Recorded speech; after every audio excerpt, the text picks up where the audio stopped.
Tonight I wish to speak to you, the proud people of Iran. We're in the midst of one of the greatest military operations in history, Operation Rising Lion.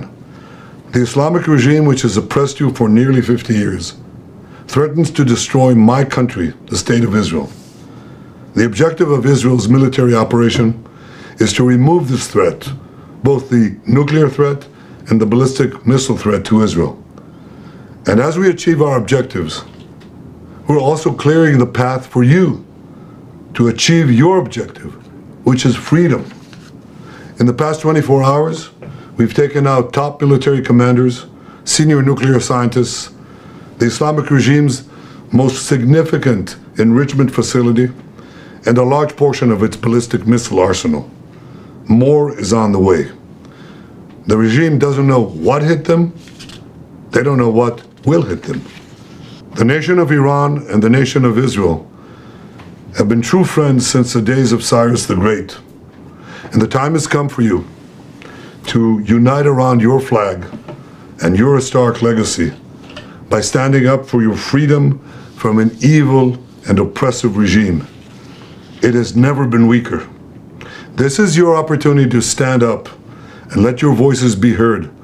Woman, life, freedom. Zan, Zandegi, Azadi. As I said yesterday and many times before, Israel's fight is not with you. It's not with you, the brave people of Iran whom we respect and admire.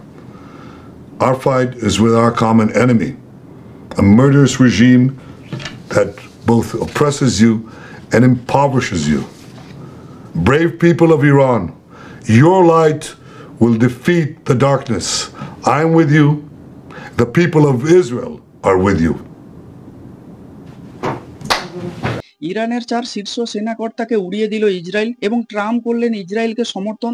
একের পর এক চিরশত্রু দুই দেশ, নতুন নয়, দুপক্ষের সংঘাতের ইতিহাস। এবার সংঘাতের কারণ পরমাণু চুক্তি নিয়ে। ইরানের পারমাণবিক শক্তি বৃদ্ধিতে আশঙ্কিত এবং ইরানের উপর হামলা চালালো ইসরায়েল। ইসরায়েলের অপারেশন রাইজিং লায়ন অভিযানে নিহত হয়েছেন ইরানের 4 শীর্ষ সেনাকর্তা এবং প্রাণ গিয়েছেন 6 পরমাণু বিজ্ঞানী। ইসরায়েলি হামলাকে সরাসরি সমর্থন করেছেন মার্কিন প্রেসিডেন্ট ডোনাল্ড ট্রাম্প। তিনি স্পষ্ট করে জানিয়ে দিয়েছেন, ইরান নয়া পরমাণু চুক্তিতে না মানলে আরো ভয়ঙ্কর হতে পারে।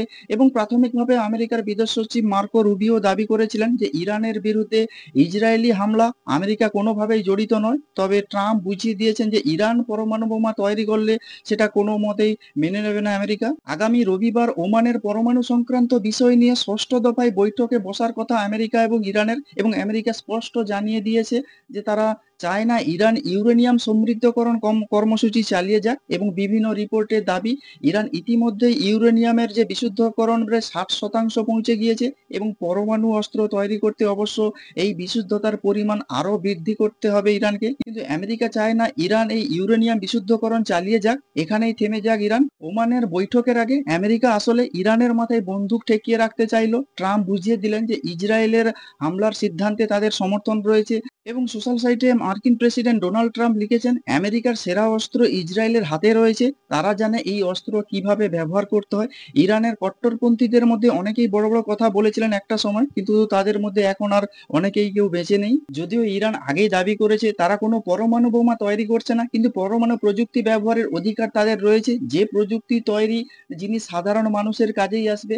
নিউক্লিয়ার নন পলিফারেশন চুক্তিতে ইরানের স্বাক্ষর রয়েছে এবং সেই চুক্তি মনে ইরান ইউরেনিয়াম ব্যবহার করতে পারে, ইউরেনিয়ামের বিশুদ্ধতা বাড়াতে পারে। তবে ইরান এমন কিছু করছে না যা দিয়ে পরমাণু অস্ত্র তৈরি করে যায়। এবং আমেরিকার মতো ইরানও ওমানের বৈঠকের দিকে তাকিয়ে সে দেশের প্রতিরক্ষা মন্ত্রী আজিজ নাসির জাদে আগেই হুঁশিয়ারি দিয়ে রেখেছিল, পরমাণু চুক্তি আলোচনা ব্যর্থ হলে ইরান পশ্চিম এশিয়ার যে মার্কিন সামরিক ঘাঁটিতে হামলা চালাতে পারে। তারপরেই ইরানের পরমাণু কেন্দ্র এবং সামরিক ঘাঁটিতে হামলা চালালো ইসরায়েল। ইরানও প্রত্যাঘাতের হুঁশিয়ারি দিয়েছে। সংবাদ সংস্থা রয়টার্স জানিয়েছে, ইরান রাষ্ট্রপুঞ্জের নিরাপত্তা পরিষদে চিঠি দিয়ে জানিয়েছে তারা ইসরায়েলকে জবাব দেবে। বেঞ্জামিন নেতানিয়াহুর দেশ যে মাত্রায় ইরানে হামলা চালিয়েছে সেই মাত্রায় তাদের জবাব দেওয়া হবে। এবং ইরানের সর্বোচ্চ ধর্মীয় নেতা আয়াতোল্লাহ আলী খামেইনি ইসরায়েলকে কঠোর শাস্তি দেওয়ার হুঁশিয়ারি দিয়েছে এবং বলেছেন ইসরায়েল যেন খারাপ পরিস্থিতির জন্য প্রস্তুত থাকে। ইসরায়েলি হামলায় ইরানের সশস্ত্র বাহিনীর সর্বাধিনায়ক মেজর জেনারেল মোহাম্মদ বাগিরি নিহত হয়েছে এবং মৃত্যু হয়েছে ইরানের রেভলিউশনারি গার্ডের প্রধান জেনারেল হোসেন সালামি এবং ডেপুটি কমান্ডার জেনারেল ঘোলামি রাশিদ এবং রেভলিউশনারি গার্ড অ্যাকোস্পেস ফোর্সের প্রধান মেজর জেনারেল আমির আলী হামিজাজেদ এবং প্রাণ হারিয়েছেন ইরানের 6 পরমাণু বিজ্ঞানী। কিন্তু নিহত বিজ্ঞানীদের মধ্যে রয়েছেন ইরানের পরমাণু শক্তি সংস্থার প্রাক্তন প্রধান ফেরুদ্দিন আব্বাসি।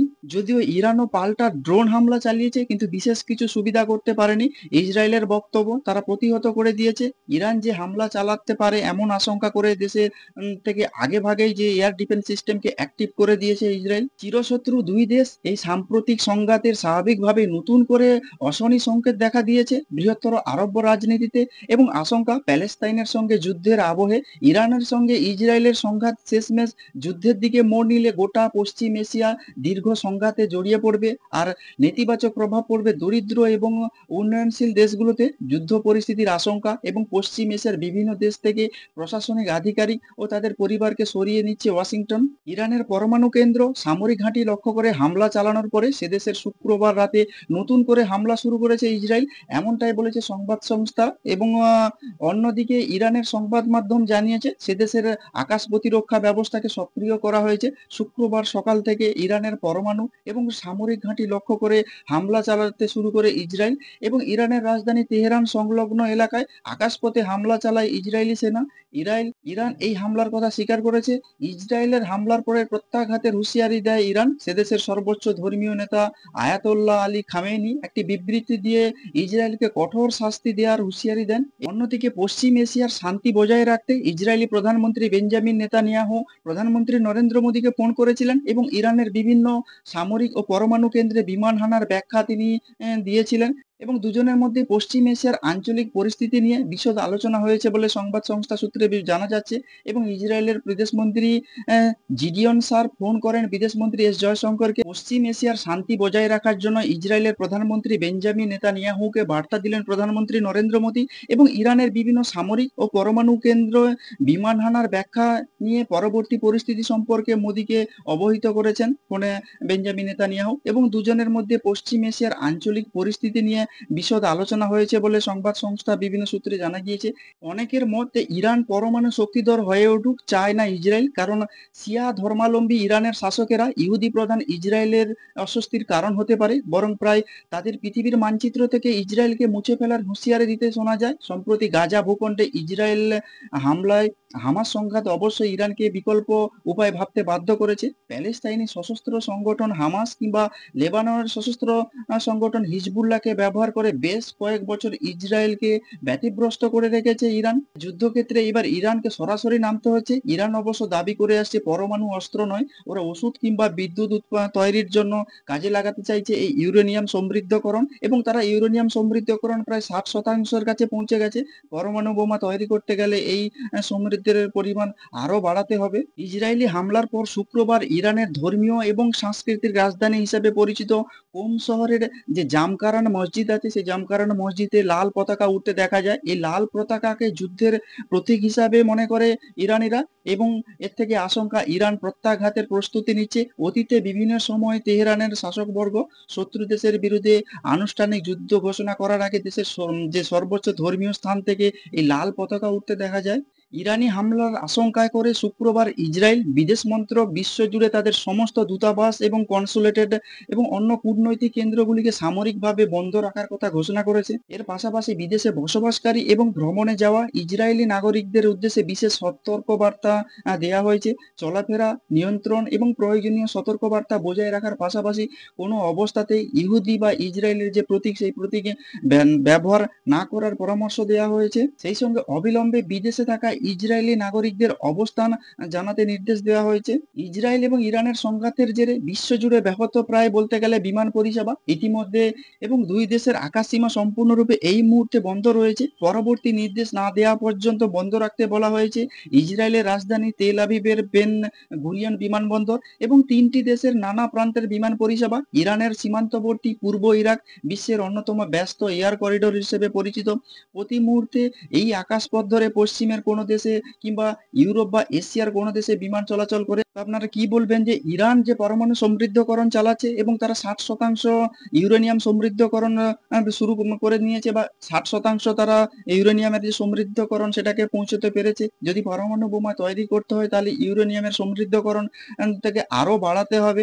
তো অন্যদিকে ইরান দাবি করেছে তারা পরমাণু বোমা তৈরি করছে না। তারা বৈদ্যুতিক উৎপাদন করতে বা বিভিন্ন সাধারণ মানুষের কাজের জন্য তারা পরমাণু যে সমৃদ্ধকরণ সেটাকে করছে এবং অন্যদিকে ইসরায়েল চায় না যে ইরান পরমাণু বোমা তৈরি করুক। কারণ ইসরায়েল মদদ দিয়ে হামাস থেকে শুরু করে যে হুতি জঙ্গি গোষ্ঠী আছে তাদের ব্যবহার করে ইসরায়েলের ওপর বিভিন্ন রূপে আক্রমণ করেছিল এবং ইসরায়েল তার কড়া জবাব দিয়ে গাজাকে সম্পূর্ণরূপে ধ্বংস করে দিয়েছে। এবার লক্ষ্য তারা ইরানের দিকে। ইরান যেহেতু পরমাণু সমৃদ্ধকরণ করছে এবং ইরান এবং আমেরিকার পরমাণু চুক্তি হতে যাচ্ছিল তার আগে এই আক্রমণ, অর্থাৎ ইরান যদি পরমাণু চুক্তি না মানে তাহলে ইরানকে সম্পূর্ণরূপে ধ্বংস করে দেওয়ার একটা পরিকল্পনা করছে। যেহেতু ইসরায়েল কখনোই চায় না ইরান পরমাণু শক্তিধর দেশ হোক বা পরমাণু বোম তারা তৈরি করতে পারুক। তা আপনারা কি বলবেন এইসব বিষয় নিয়ে? যদি কোনো কিছু বলতে চান তাহলে অবশ্যই কমেন্টস বক্সে কমেন্টস করতে পারেন। আর নজর রাখুন না চিন্তা